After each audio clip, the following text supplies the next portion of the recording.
Hello students, now here we are taking first chapter of class 10, that is real number, and this chapter is not only for CBSC but also RBSC students can watch it और दूसरे जो board के students हैं they can also do because all books I think the questions are same almost.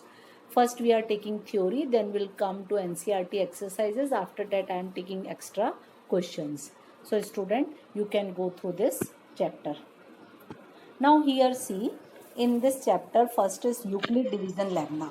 Euclid division Lemna क्या है पहले इसको समझने की कोशिश करो. हम एक छोटी क्लासेस में पढ़ते थे dividend equal to divisor into quotient plus remainder. उसी को हमने इस फॉर्म में लिखा है A equal to B Q plus R, where A क्या है, A and B both are integers, positive integers. These are A एक तरह से हम कह सकते हैं डिविडेंड है, बी डिवाइजर है, क्यू कोशेंट है और ये रिमाइंडर है. देखो जब हम डिवाइड करते हैं तो हमारा रिमाइंडर जो होता है वो हमेशा डिवाइजर से छोटा होता है या इक्वल टू 0 होता है.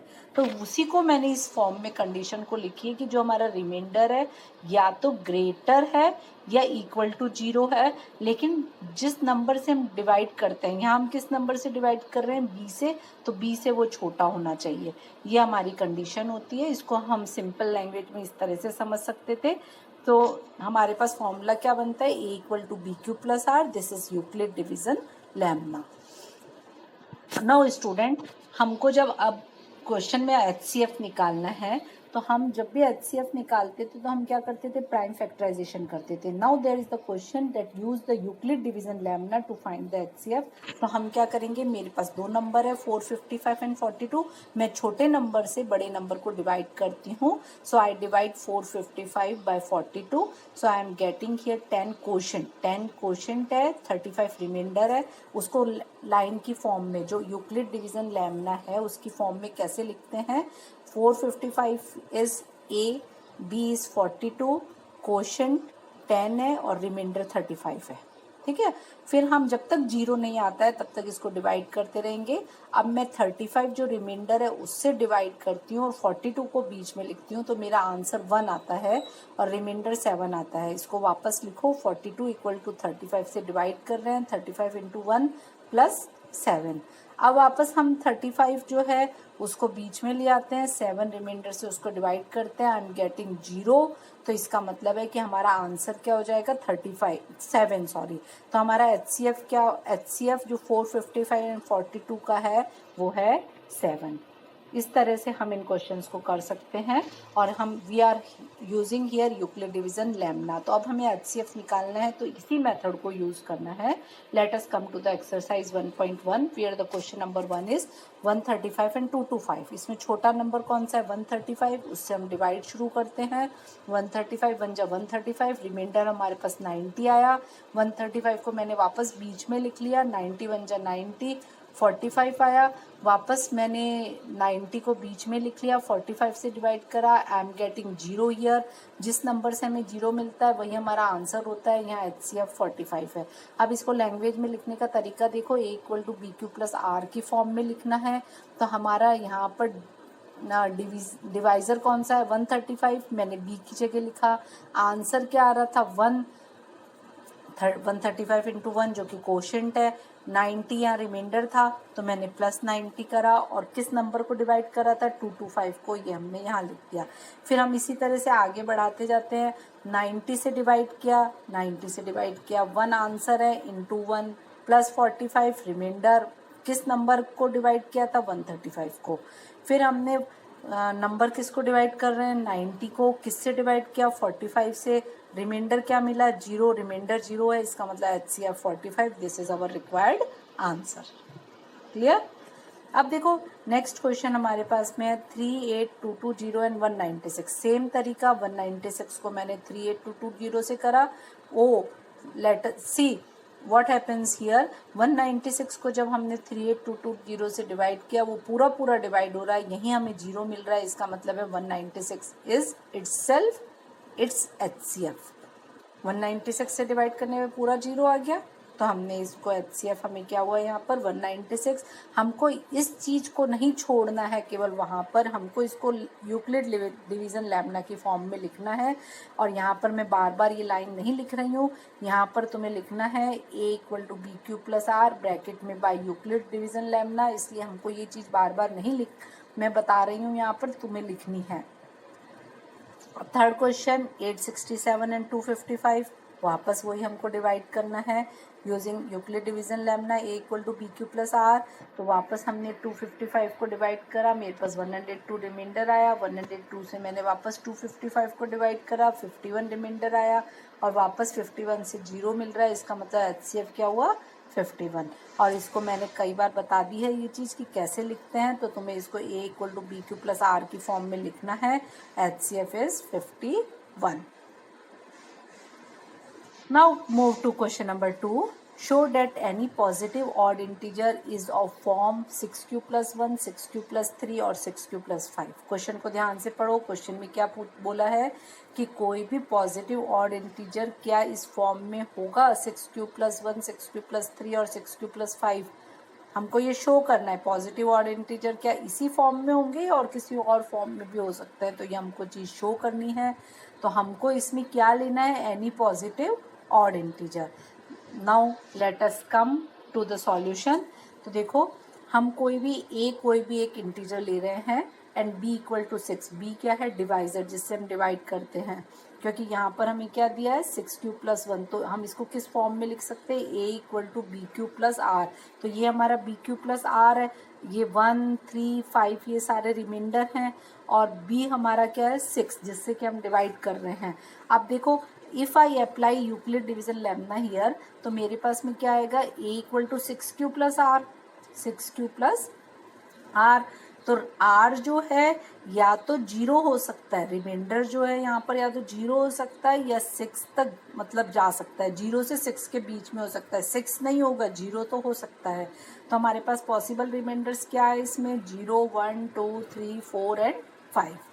तो ए हमारे पास में क्या क्या हो सकता है, अब इसकी क्या क्या कंडीशन है हमारे पास में कि क्या क्या ए हो सकता है। देखो जब रिमाइंडर 0 है तो A = 6q हो जाएगा, जब रिमाइंडर हमारे पास 1 है तो यहाँ पर हम क्या करेंगे A = 6q + R, मैं रिमाइंडर को चेंज करूँगी 1 तो A = 6q + 1 आ जाएगा। अब रिमाइंडर 2 तो A = 6q + 2। व्हेन रिमाइंडर हम 3 लेते हैं तो A = 6q + 3 हो जाएगा। When I am taking remainder 4 तो A = 6q + 4। अब इसमें रिमाइंडर 5 लेते हैं तो A = 6q + 5। अब तुमने देखा जब A = 6q था, तो अगर मैं किसी भी नंबर को 6 से मल्टीप्लाई करूँगी तो मेरे पास इवन नंबर मिलेगा, चाहे मैं 1 लूँ 2 लूँ, q की जगह मैं कुछ भी लूँ, क्वोशंट मेरे पास 1 2 3 4 5 कुछ भी आता है, तो A की वैल्यू हमारे पास क्या आएगी इवन। अब मैं 6q + 2, अगर मैंने 6q तो इवन है लेकिन उसमें 2 अगर मैंने ऐड कर दिया तो वो वापस नंबर क्या रहेगा इवन, A की वैल्यू क्या आएगी इवन। अब मैंने अगर +4 करा तो भी इवन आएगा क्योंकि 2 4 ये सारे क्या हैं इवन नंबर्स हैं। लेकिन सपोज करो मेरे पास में अगर Q5 था यहाँ पर, तो 6 5 30, अब मैंने उसमें 1 ऐड करा या 3 ऐड करा या 5 ऐड करा तो वो नंबर क्या रहेगा ऑड। A क्या रहेगा हमारे पास उस केस के अंदर ऑड। तो हम यही बताना चाहते हैं कि पॉजिटिव ऑड इंटीजर कब होगा, जब वो किस फॉर्म में हो 6q + 1, 6q + 3 या 6q + 5 फॉर्म में हो। अगर ये फॉर्म हो जाती है तो इवन हो जाएगा क्वेश्चन, इसीलिए हमको क्या ऐड करना है 1 3 5। समझ में आया? तो यहाँ इस तरीके से इसको लिख सकते हो, if A = 6q + 1, 6q + 3, 6q + 5 then A is an odd integer, hence odd integer is in the form of 6q + 1, 6q + 3 और 6q + 5। क्लियर? इसी क्वेश्चन के अंदर अगर हमें यहाँ पर इवन इंटीजर्स कर देते तो हम ये वाला ग्रुप लेंगे, बस तुम्हें ये ध्यान रखना है। Now next question, an army containment of 616 members plus 32 band members, the two groups are to march in the same number of columns। तो मैक्सिमम नंबर ऑफ कॉलम हमें पता लगाना है। देखो स्टूडेंट्स हमेशा ध्यान रखो, जहाँ पर भी हमसे मैक्सिमम पूछा जाता है तो हम हमेशा HCF निकालते हैं, वहाँ पर कभी भी उसका LCM नहीं निकलता है, हमेशा HCF निकालते हैं, क्योंकि मैक्सिमम का मतलब होता है मोर एंड मोर। जहाँ भी ज़्यादा के लिए कुछ चीज़ पूछी जाती है तो हमको हमेशा HCF ही निकालना है। तो अब हमें इसमें HCF निकालना है, not by prime factorisation method, by using Euclid division lemma you have to find the HCF। वापस फॉर्मूला यूज करो, A equal to BQ plus R। मैंने इसको यहाँ डिवाइड करा, मुझे किससे इसमें 0 मिला, 8 से डिवाइड करने पे 0 मिल रहा है। मैंने बाय मिस्टेक यहाँ पर HCF 4 लिख दिया है, यहाँ पर 8 रीड करना है तुम लोगों को। HCF क्या होगा यहाँ पर 8, क्योंकि 8 से डिवाइड करने पे मुझे 0 मिल रहा है, तो मैक्सिमम नंबर ऑफ कॉलम क्या होंगी 8।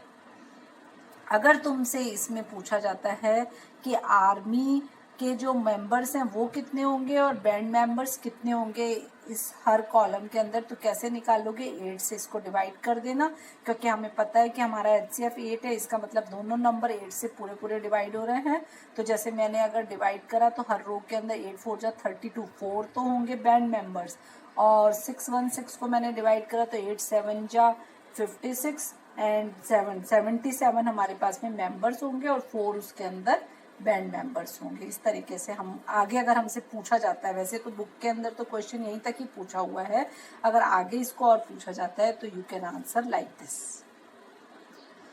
Next question, question number 4 of exercise 1.1, square of any positive integer is in the form of 3m और 3m प्लस 1। अब देखो क्वेश्चन क्या पूछा है मेरे से, square of any positive odd integer, sorry not odd integer, any positive integer. तो any positive integer मैं ए ले रही हूँ यहाँ पर, is in the form of 3m और 3m प्लस 1। तो हमारे पास में मैं कोई भी let A B any positive integer, then it is of form 3q plus 1 और 3q प्लस 2। यही पॉसिबिलिटी हो सकती है, क्योंकि हमारे पास में यूक्लिड डिवीजन लैम्बडा क्या होता है, A equal to BQ plus R, और यहाँ पर B क्या है 3, तो हमारा रिमाइंडर क्या हो सकता है 0 1 2, 3 चीज़ें हो सकती हैं हमारे पास में। तो पहला केस मैं ले रही हूँ A equal to 3q, squaring करी मैंने बोथ साइड पे, तो मेरे पास क्या है A square equal to 3q whole square. जब मैं होल स्क्वायर को ओपन करती हूँ तो A square equal to 9q square. 9q square को मैं कैसे लिख सकती हूँ, 3q इंटू 3q। क्यों इस फॉर्म में लिख रही हूँ, क्योंकि मेरी फॉर्म ये है 3q प्लस 1 3q प्लस 2, इसलिए मैंने इस तरीके से लिखा है कि 3q मुझे पूरा मिल जाए। 3q को मैं m से रिप्लेस करती हूँ तो मेरे पास में क्या आता है, ये पूरा जो q और 3q इसको पूरा m से रिप्लेस करते हैं तो मेरे पास में क्या आता है, a स्क्वायर की वैल्यू 3m। यहाँ पर स्क्वायर क्यों कर रहे हैं हम, क्योंकि क्वेश्चन में square of any positive integer पूछा है। अगर यहाँ क्यूब लेते तो हम दोनों साइड पे क्यूबिंग करते हैं, स्क्वायर पूछते हैं तो स्क्वायर करते हैं, ये चीज़ हमें ध्यान रखनी है इस क्वेश्चन के अंदर। अब देखो हमारे पास में आ गया यहाँ पर 3m, और यहाँ पर हमने m क्या लिया है, q 3q, ये जो है ना पूरे ये वैल्यूज 3 को छोड़ के जो बाकी बची वैल्यू इसको हम पूरा m ले रहे हैं। नाउ नेक्स्ट केस में देखो a equal to 3q plus 2, वापस क्या करेंगे स्क्वायरिंग ऑन बोथ साइड, तो a square equal to 3q plus 2 whole square. अब स्टूडेंट इस जगह पे गलत करते हैं, ये क्या हो गया a प्लस बी का होल स्क्वायर। जब a प्लस बी का होल स्क्वायर होता है तो वो हमेशा आइडेंटिटी से ओपन होता है, 9q square plus 6q plus 1 a square plus 2ab plus b square, उस आइडेंटिटी से इसको हमें ओपन करना है। तो हमारे पास में अब हम क्या कॉमन ले सकते हैं, देखो इन दोनों नंबर में मैंने 3q को कॉमन लिया तो मेरे पास यहाँ क्या बचा 3q और यहाँ क्या बचा 2। अगर तुम्हें नहीं कॉमन लेके निकालना आ रहा है तो जो 3q कॉमन लिया उस 3q से इसको डिवाइड कर दो, तो मेरे पास में 3q बचेगा और इसको मैंने 3q से डिवाइड करा तो 2 बचेगा। तो ये जो पूरा नंबर है इसको q से लेके और पूरा ब्रैकेट इसको हम m सपोज कर लेते हैं, तो मेरे पास क्या आ जाएगा 3m प्लस 1। अब देखो इसी तरीके से हम इसको आगे बढ़ा रहे हैं, a equal to 3q plus 2। अब वापस मैं स्क्वायरिंग ऑन बोथ साइड करती हूँ, वापस मुझे आइडेंटिटी से खोलना है, a square plus 2ab plus b square से मैंने इसको ओपन करा, वापस मैंने कॉमन लिया। कॉमन लेने से पहले मुझे देखो यहाँ 9 है, यहाँ 12 है, तो मैं 4 को कैसे लिख सकती हूँ 3 प्लस 1, तो मेरा 3 भी कॉमन आ जाएगा, क्योंकि मुझे फॉर्म क्या लानी है 3q प्लस 1 3q प्लस 2 इस तरह की फॉर्म्स लेकर आनी है। इसलिए तो देखो मैंने इसके अंदर 3 कॉमन लिया तो मेरे पास ब्रैकेट में क्या बचा 3q स्क्वायर 4q प्लस 1। अब मैं इस पूरे को मैंने क्या करा कॉमन, इस जो ये ब्रैकेट के अंदर आ रहा है इसको मैंने m सपोज कर लिया, तो मेरे पास में क्या आएगा 3, इसकी जगह पूरा आ जाएगा m प्लस 1। और यही क्वेश्चन था, या तो 3m होना चाहिए 3m प्लस 1 होना चाहिए। तो तुमने देखा a किस फॉर्म में रहा 3m और 3n+1। स्टूडेंट्स, आज मैं इस चैप्टर के तुम्हें फर्स्ट एक्सरसाइज के मैंने 4 क्वेश्चंस लिए हैं और मैं नेक्स्ट अपने लेक्चर के अंदर आगे की क्वेश्चंस लूँगी। I hope you